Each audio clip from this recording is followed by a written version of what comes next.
Hi, Matt back from Loot Signal, and today I'm going to talk about 5 Nintendo Switch games that I can't live without. These are 5 of my favorite games. Some of these games are the games I've played the most, and really these are just the games that I don't think I could ever get rid of, and I'll always have to keep in my collection. So let's go down the list in no particular order, starting with a Bandai Namco game, and that game is Dark Souls. Now, what can I say about Dark Souls? It wasn't the first Souls game I played. The first game that I played personally was Bloodborne, and I remember playing through that. I beat the game, and by the end of it, I absolutely loved it. The beginning was rough for me, being my first Souls game, but that's what really pulled me into these type of games. And then from there, I went on to play Elden Ring, beat that, and I decided to pick up Dark Souls on the Switch. And I really wanted to go back and get a feel for where this kind of genre started. And I know this wasn't the first Souls like game, I believe it was Demon Souls. But man, am I glad I picked this up. So I went into Dark Souls really having not much expectation at all. I didn't know much about it. I figured it's an older game compared to, Bloodborne and Elden Ring, which I had played. So I didn't know if I was really going to like it or again, how it was going to hold up. But I was absolutely blown away by this game, Dark Souls, by the environment, by the combat. And I'll never forget going through Sen's Fortress, flying up into Anor Londo, and having that jaw dropping moment of seeing the environment, seeing the world. And for this to have been a game that was a lot older than, Elden Ring, Bloodborne, these other Souls games that I played, I was really shocked how good this game still was. And I would definitely recommend this to anyone if you've never played Dark Souls. I think this is a great way to play the game. It's obviously not going to have the best graphics compared to other versions like on PC, etc. But I can say that playing it on the Switch, on the go, was an awesome way to play it. And I went through this game smashing enemies with an axe. That's how I did it. But there's a lot of weapons, a lot of different ways you can go, a lot of replayability. So Dark Souls, a game I'll never forget. So glad that I went through that one. Next, we're bringing it back to a little bit more classic here, and that is the Street Fighter 30th Anniversary Collection. Now, my history with Street Fighter goes back a long time ago, playing it on the Super Nintendo, the Sega Genesis. And when I was growing up, I always had, the Turbo Edition. That was the one that I played the most. And I put a lot of hours into this game, both on the Genesis and the Super Nintendo. And back then, I didn't really have a preference for the version. I thought they both were great. But to pick up this collection on the Nintendo Switch, to get Street Fighter 2, to get Street Fighter Alpha, to get Street Fighter Third Strike, all these different games. I mean, how can you go wrong? Imagine thinking as a kid you're going to get a game with, I don't know, 5 or 12 different Street Fighters on it. And it's not expensive, it's easy to pick up. And what I like about this game is that you can pick it up, you can play for 10, 20 minutes and put it down and come back to it the next day, in a week, in a month. It doesn't really matter. There's not a heavy story. You don't need to remember anything. You just pick it up when you want to play something fun. And for me, this never gets old. So I had to put a fighting game on the list, Street Fighter 30th Anniversary Collection.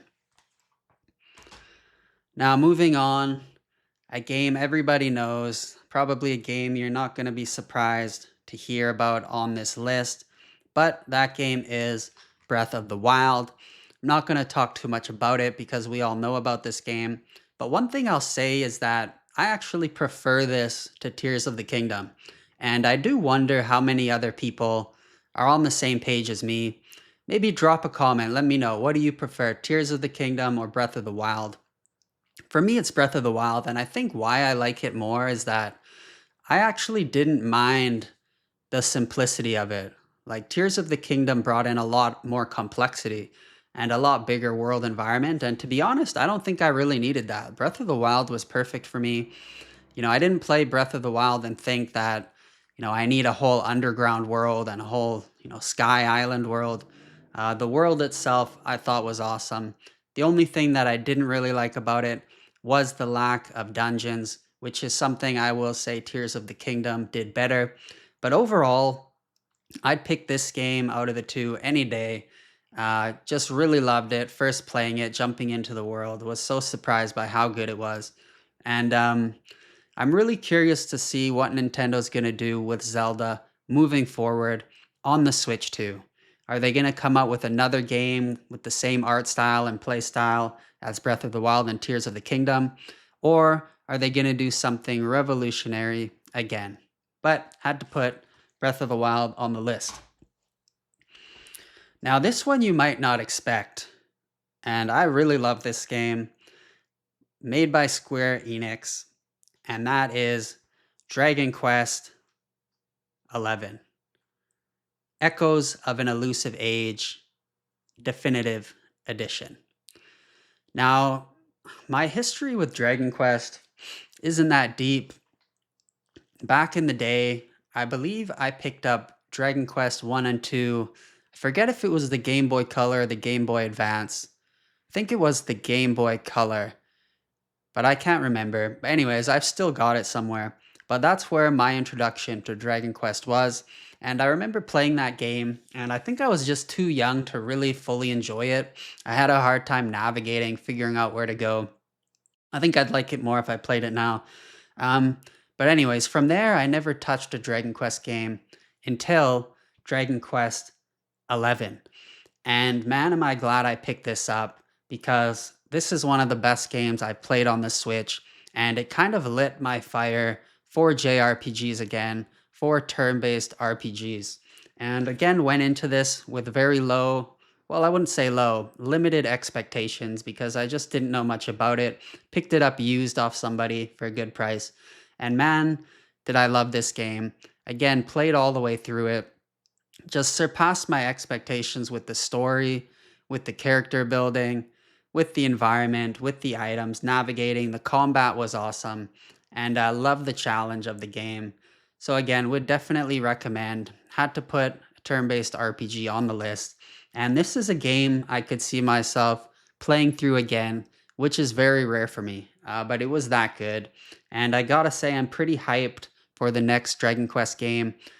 We don't know much about it yet. Not even sure we got a release date, but I'm keeping my eyes peeled for that. And one thing that was really cool about this game is that there's sections of the game where you go into sort of the 2D old school Dragon Quest look. Kind of the same way with like a Mario Odyssey where you're playing 3D and then you jump into certain parts and you're back in the old school, 2D Mario world. So they did a similar thing with this game. But again, highly recommended if you haven't played it. If you like turn-based RPGs, pick it up, give it a try. If you don't, still give it a try. It's just that good. So Dragon Quest XI, must play, must have, in my opinion. Now, we're at the last game of the list. And again, this is another classic. I guess a little bit of a theme here going with these collections. But I had to throw Super Mario 3D All-Stars on my list. And that isn't because this game is, I guess, somewhat rare, somewhat going up in price or anything like that. That's because I grew up with the Nintendo 64 and I put so much time into Super Mario 64. So having this on the go on the Switch, I guess a quote unquote definitive edition, I mean, how could I not want this on the list? This is another game you can just pick up and play anytime. On top of that, you've got Mario Sunshine, you've got Mario Galaxy, so three great 3D Mario games on one cart, all classics. I mean, I'm most partial to Super Mario 64. Sunshine, I never had a GameCube, so to be honest, I've only really played it recently on this. And same with Galaxy. I never had a Wii. But for me, it's great to be able to go back and play those games because when I picked this up, that was two games that were new to me. So happy to play them. But again, Super Mario 64, that is the way for me. And yeah, absolutely love this. Must have in your collection, in your list. Easy game to pick up and play. So that's it. Those are 5 Switch games that I can't live without. And let me know, what do you think about these games? Drop a comment below. Let me know 5 Switch games you can't live without. Let me know if you don't like any of these. And if you enjoyed this video, please like and subscribe. And that's it. Have a good day.